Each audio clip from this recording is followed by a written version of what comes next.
안녕하세요, 헤이맨입니다. 제가 최근에 타던 베라크루즈가 약간 문제가 있어서 어쩔 수 없이 급하게 시리아 애한테 그 차를 줘야 되잖아요. 그러다 보니까 제가 이제 차를 당장 필요로 한데, 솔직히 저는 이제 수출을 오랫동안 해왔기 때문에 일반적인 차를 사는 건 조금 문제가 있는 것 같고, 소렌토를 사봤어요. 2016년식이고 노블레스래나 하여튼간 뭐 그런 옵션이래요. 그런 옵션이고 썬루프는 당연히 없고, 색깔은 흰색이고 4륜구동 차량을 샀습니다. 주행거리는 24만 킬로고요. 금액은 1,400만원 정도에 제가 샀어요.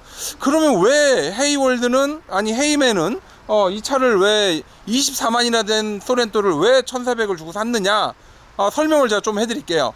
이 차 같은 경우는 2년 심지어 3년 후에도 제가 보기엔 한 1200까지는 무조건 받아요. 어떻게 받냐고요? 수출로. 뭐 사고가 있든 사고가 없든 주행거리가 지금 24만인데 34만이 돼도 이 가격을 받을 수가 있습니다. 그거에 대한 비밀은 제 다른 영상에 쭉 나와 있긴 하지만, 이게 일반적으로 바이어들이 좋아하는 차여야 돼요. 얘는 4륜이에요. 4륜이기 때문에 이렇게 샀고요. 원래 한 1200 정도면 살 수 있지 않을까 라고 욕심을 좀 부려봤는데 그렇게 못 샀고, 이 차는 1420인가에 제가 낙찰을 받았습니다. 일단은 제가 좀 탈 거고요. 봐가지고 아니다 싶으면 다른 차를 한 대 더 살 생각도 가지고 있습니다. 아무래도 수출하는 사람들은 수출차를 타야 되는 게 맞아요. 부담도 없고, 또 몇 년 타다가 그냥 거의 산금액 가까이 팔기도 하고, 뭐 1년에 100만원 정도 감가된다? 그 정도면 대박이죠. 그냥 일반적으로 중고차 같은 경우는 오늘 사서 내일 팔아도 이게 10%가 깎여요. 뭐 1,500에 샀다, 그래서 뭐 하루 만에 더 이상 타기 싫어 라고 얘기했을 때 다시 금액을 물어보면 뭐 1,350 뭐 이렇게 얘기할 정도로 중간에 유통 마진이나 이런 것까지 걱정을 하고 고민을 해야 되는데, 아무래도 수출로 가다 보면 그런 것들이 없습니다. 여러분들도 만약에 현명한 선택을 한다라고 하시면 이런 것들도 한번 생각해 보시는 것 괜찮아요. 이 차 같은 경우는 2015년 10월식인가 되고요. 각자는 2016년 각자입니다. 이 소렌토는 잘 사셔야 되는 게, 소렌토를 잘못 사게 되면 거의 2,500만원 가까운 금액에 살 수도 있어요.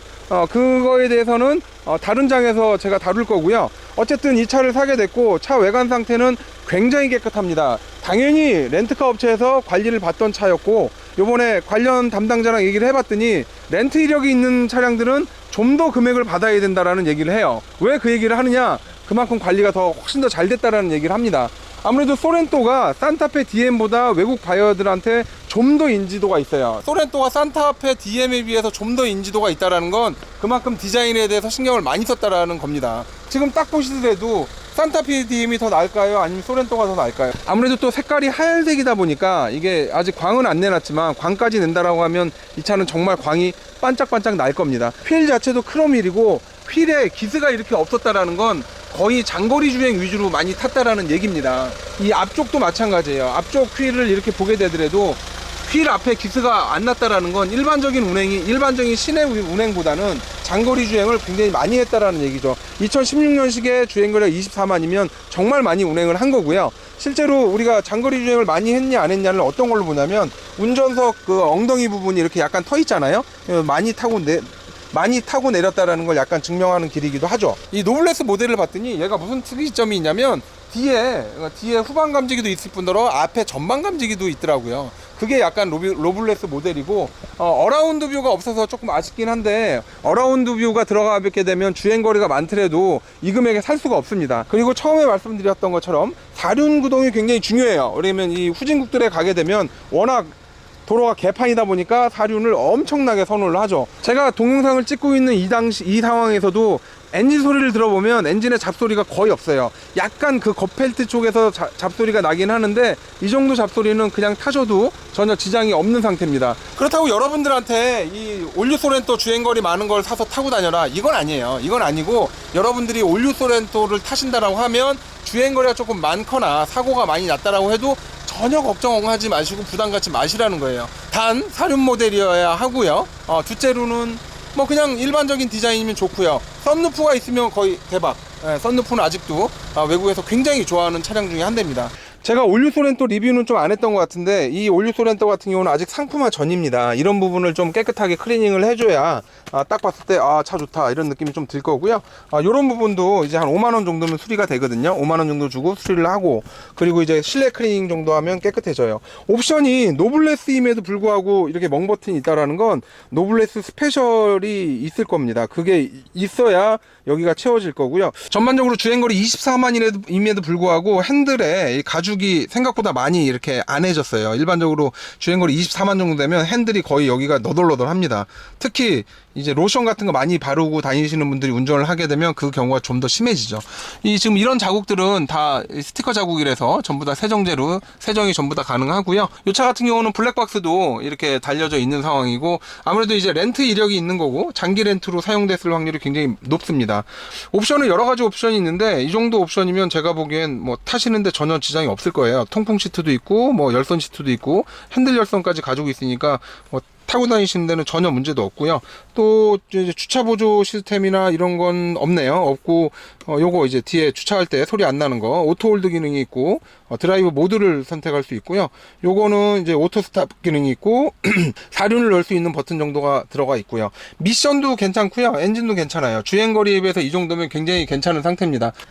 다만 좀 아쉬운 게 있다라고 하면, 노블레스 옵션인데도 불구하고 이 가죽 시트의 질감이 정말 약간 싸구려 느낌이 너무 나서 좀 짜증이 확 났어요. 특히 약간 운전석 부분에 그런 부분이 있어서 별로 안 좋았죠. 이런 거 만드는 것보다 차라리 가죽의 질감을 좀 더 좋게 해주는 게 좋지 않았을까 싶어요. 아무래도 우리나라 중형 SUV의 대표 주자다 보니까 여러 가지 것들이 굉장히 개선이 많이 돼서 제가 굳이 깔 만한 게 없습니다. 지금 뭐 천장 이 머리 높이나 이런 부분들도 굉장히 편하고요. 그냥 저렴한 맛에 그냥 편하게 탈 수 있는 차량이 올류 소렌토라고 보시면 될 것 같아요. 항상 모든 차가 좋을 수는 없죠. 이 차 같은 경우는 제가 경매로 살 때 솔직히 얘기하면 차를 안 보고 샀습니다. 안 보고 사진만 보고 샀고, 지금 실내가 이렇게 많이 더러워요. 요거는 짐을 좀 많이 실었던 차량 같아요, 느낌이. 그래서 요쪽은 복원을 하든가 그렇게 해야 될 것 같고, 요쪽도 복원을 좀 해야 될 것 같아요. 복원을 하든가 아니면 요 플라스틱을 갈면 되는데, 플라스틱이 생각보다 굉장히 싸요. 10만원이 채 안 합니다. 이 플라스틱이 안 하고, 여기도 마찬가지예요. 요것도 10만원이 채 안 하는,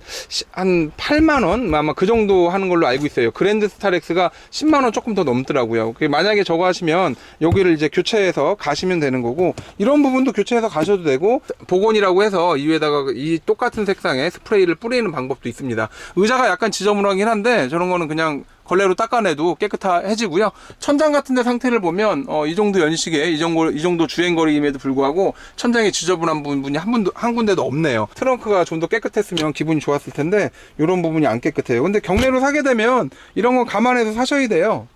어차피 저 아닌 중고차 딜러분들도 차를 사게 되면 다 이렇게 깨끗하게 수리를 해서 상품화하는 작업이 있기 때문에 차라리 이런 내막을 아는 게 낫죠. 이걸 부서져 있고 뜯어져 있는 걸 다 고쳐가지고 산 거보다는 훨씬 나은 거 아니겠어요?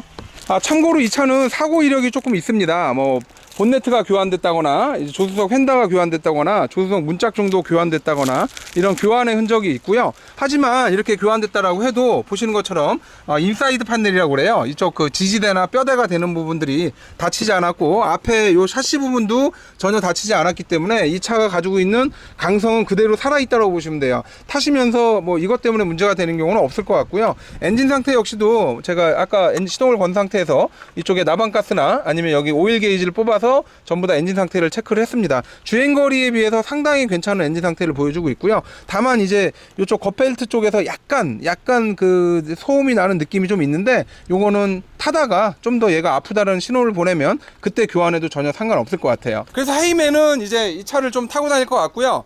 뭐 또 마음 바뀌면 다른 차로 바꿔갈 수도 있을 거고, 또 바이어가 또 수출단지 지나가는데 어느 날 헤이맨 차 팔아, 얼마에? 너 산 금액 그래? 그래 볼까? 라고 또 하면은 제가 이 차를 또 팔고 이제 다른 차를 살 수도 있을 거예요. 뭐 중고차 수출은 어쨌든 이렇습니다. 여러분들이 모르는 그런 게 좀 있고요. 심지어 얘 같은 경우는 옵션이 더 많고 2016년식 제작에 2016년식 각자고 썬루프가 있으면 얼마까지 올라가냐면 한 2,500만 원까지 올라가는 말도 안 되는 기현상도 있고요. 여러분들이 엔카나 인터넷을 뒤져보면 특정 모델의 특정 차량에 특정 옵션이 없는 경우가 있습니다. 그거는 이제 무슨 이유냐? 수출이 다 빼가는 거예요, 전부 다. 이런 거 정도는 알고 계시면 여러분들이 나중에 차량을 팔 때나 살 때 우를 범하지 않을 겁니다. 요 관련 영상도 하나 더 만들어 볼게요. 지금까지 헤이맨이었고요. 다음 시간에 또 뵐게요. 안녕히 계세요.